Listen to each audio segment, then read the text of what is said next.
Okay, now that we have the basic air squat down, we want to introduce the barbell. So we want to make sure that the bar is racked in the appropriate position for the trainee, and that position should be a part where the bar is racked up right at the mid-sternum for the trainee. So when Sean steps up to that bar, it should get him right at the mid-sternum. And sometimes, by introduction of the barbell, we see a lot of the points of performance on that squat kind of deteriorate, so we want to make sure that that doesn't happen. The first thing we're going to do about introduction of the barbell is hand placement and getting that bar in that low bar position on the back. So when I have Sean here take a position on the bar where his hands are nice and equidistant on either side on that bar, and what you'll notice is he rests his thumbs on top of the bar. Okay, we're not going to get that wrapped up grip that we usually take on a barbell. So we want the palm on top of the bar. He's going to take his head and shoot it under the bar and slide it into position. What you'll notice here, right, on these wrists is that we want a nice and flat wrist here. We want to make sure that he doesn't grip that bar. Let's wrap your thumb around the other way, Sean. And you'll see creases in his wrist, and that's what we're gonna try to stay away from here by keeping the palm and the thumb on top of that bar. You'll notice once he gets under that bar, he slides his head under. What we want to do is make sure the bar is planted firmly up against the uprights on this, so that when he slides forward, we want it to hit right, we want the barbell to get into a position that's right below the spine of his scapula.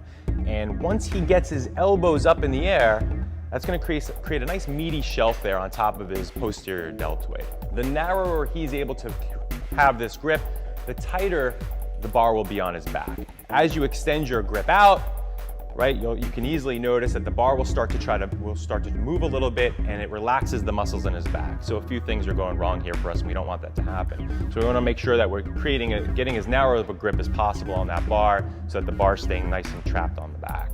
And that's a good rack position. From here, we're going to ask Sean to stay super tight by taking a deep breath and unrack this bar from the rack, and take a step back. And that's sufficient. I think a few things that we see with racking and unracking the barbells, we'll see somebody pull out of the rack in a very loose position. You have to pull the barbell out of the rack as if you're ready to lift. It's a squat in and of itself and shouldn't be addressed any other way. So from this position, Sean's gonna give us 5 squats here. There are 2 things that are gonna be a little bit different from the basic air squat that we went over, so that when he goes down to the bottom of the squat, he no longer has his elbows the luxury of having his elbows to push his knees out so they're tracking over. So what we want him to do is actively think about shoving his knees out from the initiation of the squat down. The other thing that we're going to change up here is he's no longer going to be hesitating at the bottom of the squat. Sean's going to hit the bottom and drive out with that aggressive hip drive immediately out of the bottom. So let's get 5 squats here, Sean. Good hip drive.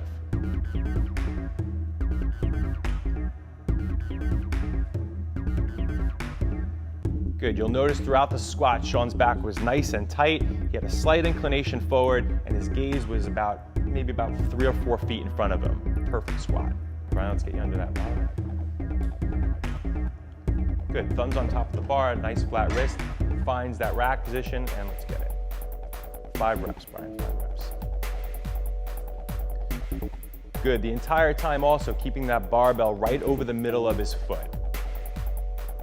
No deviation at all.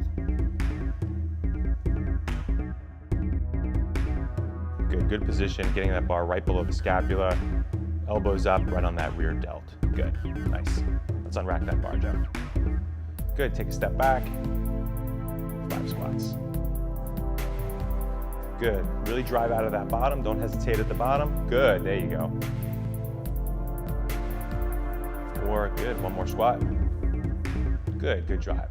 Now that our trainees are warmed up with some basic air squats and some time under the bar, we want to make sure that when we start introducing some weight that all the mechanics stay the same.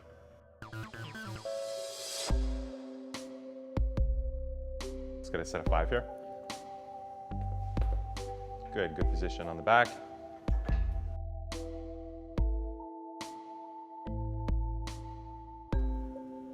Good, so we're still maintaining that nice tight back. His elbows are up. He's driving hard from that hip position.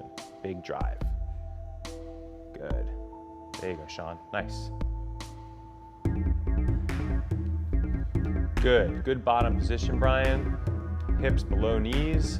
And good drive out of the bottom. Good set. Get under that bar. All right, from here, let's get your wrists in a little bit. Good, and let's get those elbows up for me. Good strong position. go. Good. Let's have you re-rack that bar, Joe. Okay, if we notice we pulled out a little bit, he was a little bit too far under that bar for my liking, so I'm gonna have him take a little step back here. Let's re-establish that rack position. Good, better, elbows up. Good, stronger position, let's get out of that rack. There you go, step back.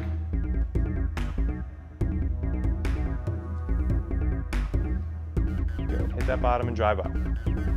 One more. There you go, good, and rack it up.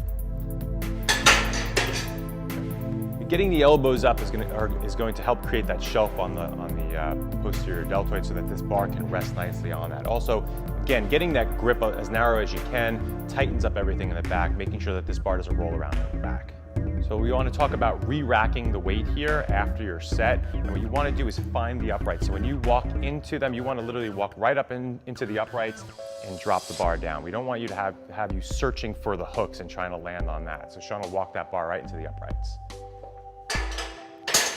That's the right way to rack a bar. If you happen to be in a gym that doesn't have an upright that allows you to do that, you might want to look for a different gym. Another position you may find yourself in, especially when squatting alone, is getting into the bottom of the squat and not being able to get out. And a really good way to get out of that position is to simply dump the bar and let that bar roll off your back. So Brian, let's see you dump that bar. So Brian will get into a good squat. Good, he's stuck at the bottom. It's as simple as just kind of dumping that bar off your back and stepping forward. If you're going to do any kind of squatting, you can squat the barbell on the way up by taking some pressure off of the barbell, but that also becomes more and more difficult as the weight gets heavier. If you have two experienced spotters working with you, you can have one on either side working together, whereas if they get under that bar, what you wind up doing is getting your hands on those plates and getting the crook of your arm on the barbell.